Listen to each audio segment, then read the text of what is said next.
Hello बच्चों। आप लोग कैसे हो और आपकी फिजिक्स की तैयारी कैसे चल रही होगी? ठीक है। तो यहाँ पर मैंने लिखा है, क्या फिजिक्स का पेपर कठिन आएगा?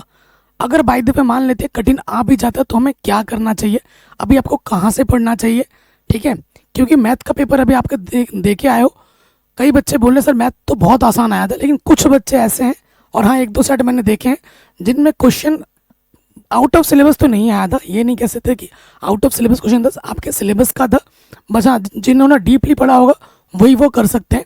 और सारा क्वेश्चन जो आपको लग रहा है ना आउट ऑफ सिलेबस है, वो आपके उदाहरण के प्रश्न थे। ठीक है। तो अब आपको फिजिक्स की तैयारी कैसे करनी चाहिए? पेपर कठिन आएगा क्या? क्योंकि अभी आपके पास ज़्यादा समय बचा नहीं है। ठीक है। आपके पास कुल मिला के एक ही दिन का समय बचा है। तो अब आपको तैयारी कैसे करनी चाहिए? अगर बाय द वे कठिन क्वेश्चन आ जाते हैं तो आपको क्या करना चाहिए? फर्स्ट ऑफ ऑल तो मैं अगर आपको बताऊं कि कठिन इजी का तो भूल जाइए, क्योंकि समय ज़्यादा बचा नहीं है। अब हम कुछ नया एक्स्ट्रा एफर्ट मारने जाएंगे तो उसको दिमाग में डालने के लिए हमारे पे लोड पड़ेगा। ठीक है। देखो, सबसे पहली चीज़ तो क्या है, आप अपने नोट्स जो भी आपने पूरे साल भर पढ़ा है, आपने नोट्स ज़रूर बनाए होंगे। नोट्स पहली बार एक बार फटाफट रिवाइज कर लेना। उसके बाद आपको जो आपके क्वेश्चन बैंक है, ठीक है, क्वेश्चन बैंक में पी वाई क्यूज इंक्लूड होते हैं। पी वाई क्यूज इंक्लूड होते हैं 2014, 15, 16, 17, 18, 19, 20, 22, 23, 24, 25 सभी प्रकार के जो प्रश्न बार बार आ रखे हैं उनको ज़रूर करना। हर चैप्टर में आपको तीन टाइप की चीज़ें मिल रही होंगी। तीन टाइप की चीज़ें होंगी। एक तो आपका होगा डेरिवेशन। ठीक है। आपका एक क्या होगा बाबू? डेरिवेशन होगा। उसके बाद अगला आपका होगा न्यूमेरिकल। नेक्स्ट आपका क्या आ जाएगा? न्यूमेरिकल। और फिर आपका आता है थ्योरी। ठीक है। डेरिवेशन हर चैप्टर में, डेरिवेशन आसान कैटेगरी में होती है। डेरिवेशन हर चैप्टर में तीन चार, दो तीन डेरिवेशन ऐसे लोग हैं जो बार बार आते हैं, उनको ज़रूर बना लेना। डेरिवेशन की अच्छे से प्रैक्टिस हो जानी चाहिए। ठीक है। डेरिवेशन तो आएंगे ही आएंगे। उसके बाद थ्योरी वाले प्रश्न ज़्यादा करना। थ्योरी वाले प्रश्न आपको क्वेश्चन बैंक से ही पढ़ने हैं। किसी टीचर के भरोसे मत रहो, किसी वीडियो के भरोसे मत रहो। आप खुद जितना सेल्फ स्टडी करोगे बेहतर है। एक नंबर दो नंबर के प्रश्न थ्योरी वाले जो है वो आपको क्वेश्चन बैंक से ही करने, कहीं और से नहीं करना है। ठीक। और न्यूमेरिकल जो क्वेश्चन बैंक में जो एग्जाम में आए हुए हैं बार बार बार बार, उनको आप प्रैक्टिस कीजिए। ठीक है। अगर वो न्यूमेरिकल बन जा रहे, उससे मिलते जुलते न्यूमेरिकल अगर आते हैं तो वो भी आप आराम से बना लोगे। एक काम और कर लेना, फॉर्मूला शीट। फॉर्मूला शीट आप तैयार कर लो। फिजिक्स में फॉर्मूला होते हैं। ठीक है। हर जो डेरिवेशन करोगे उसका भी फॉर्मूला के लिए हम डेरिवेशन बनाते हैं।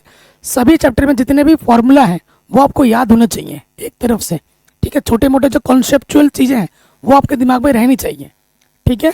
और इनको ज़्यादा खुद से पढ़ो। सेल्फ स्टडी ज़रूरी है। किसी यूट्यूब के सामने बैठे मत रहो। ठीक है। खुद पे ध्यान दो, खुद पे पढ़ाई करो। अगर तुमने साल भर पढ़ा होगा या साल भर नहीं भी पढ़ा होगा, तुम एक दिन में कुछ उखाड़ नहीं पाओगे, किसी का देख के भी और किसी का ना देख के भी। तो अपनी सेल्फ स्टडी पर ज़्यादा ध्यान दो। इस टाइम पे, एग्जाम टाइम में सेल्फ स्टडी सबसे ज़्यादा ज़रूरी होती है। ठीक है। ये चीज़ ध्यान रखें। बाकी हमने सब कुछ पढ़ा रखा है, प्लेलिस्ट मिल जाएगी, डिस्क्रिप्शन में जाके आप देख सकते हैं। तो जो चीज़ आपके पास है, जो भी चीज़ आपके पास है, पहले उसको टिक मार करो। आप सोचो जो आपके हाँ बस में है अभी, पहले वो चीज़ करना है। एग्ज़ाम टफ आएगा, ना के बराबर पॉसिबिलिटी है।